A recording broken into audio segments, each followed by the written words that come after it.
When I first told people I was getting a Rottweiler, I heard it all. They're dangerous. They're too strong for you. You can't trust them. Some even said, one day, you'll regret it. At the time, I brushed it off. I'd read the breed descriptions, seen videos of gentle Rottweilers playing with children, and met a few that were calm and well behaved. I thought I understood what I was getting into. I was wrong. The truth is, the warnings weren't entirely wrong, they just didn't tell the whole story. A Rottweiler can be dangerous. It can overwhelm you. It can cause more problems than you imagine. But those outcomes aren't inevitable. They're the result of underestimating what this breed really is. A Rottweiler isn't just a big dog. It's a guardian, a decision maker, and sometimes a test you have to pass every single day. From the moment it walks into your home, it begins assessing you, your confidence, your consistency, your ability to lead. If you pass, you'll earn loyalty beyond measure. If you fail, you'll lose control. The first thing I learned? Strength. This isn't a breed you can physically overpower if it decides to resist you. A healthy adult male can weigh over 50 kilos, packed with muscle. That means you have to lead with respect, not brute force. Every walk, every interaction, every training session has to reinforce that you're the one making the decisions. If you're still watching now, you're serious about understanding this breed. That's why you should subscribe so you don't miss the videos where I'll break down exactly how to manage and train a Rottweiler in the real world. Then there's protectiveness. People warned me the Rottweiler would guard me. What they didn't explain is how deeply it bonds, and how far it's willing to go. This isn't just a dog that barks when someone's at the door. This is a dog that will put itself between you and danger without hesitation. That sounds amazing, and it is, but it also means it can misread situations.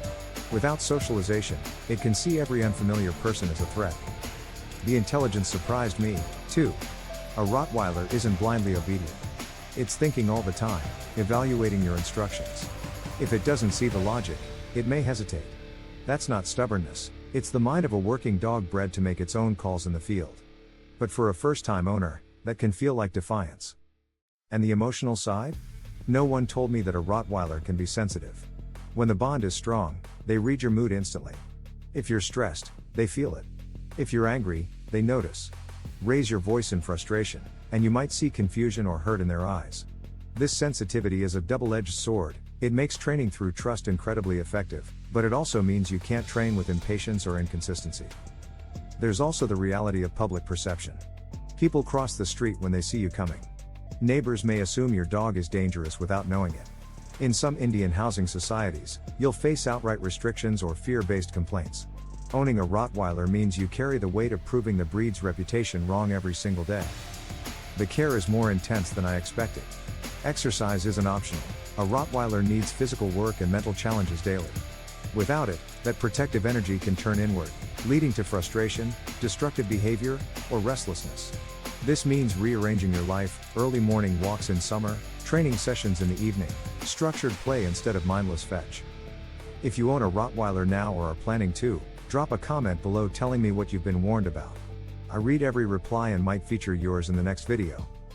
Health is another factor they only hinted at. Hip dysplasia, joint problems, and heart issues are common in poorly bred dogs. In India, where backyard breeding is widespread, these problems are even more common. I learned quickly that investing in a good breeder with health-tested dogs wasn't optional, it was essential. And yes, there are moments of frustration. Times when the dog tests your patience. Times when you wonder if you're doing it right. But there are also moments you can't put into words, when your Rottweiler rests its head on your lap after a long day, when it sits quietly beside you while you talk to a stranger, when you feel safe just because it's in the room. So, were they right to warn me? In a way, yes. The Rottweiler is a challenge. It's not for everyone. It's not a breed you try to own, it's one you commit to, fully. The difference between a dangerous Rottweiler and a dependable one is the person holding the leash. If you're willing to lead with consistency, train with patience, and respect the power in front of you, you'll find that the warnings people gave you miss the most important truth, that a Rottweiler, in the right hands, isn't just safe, it's extraordinary.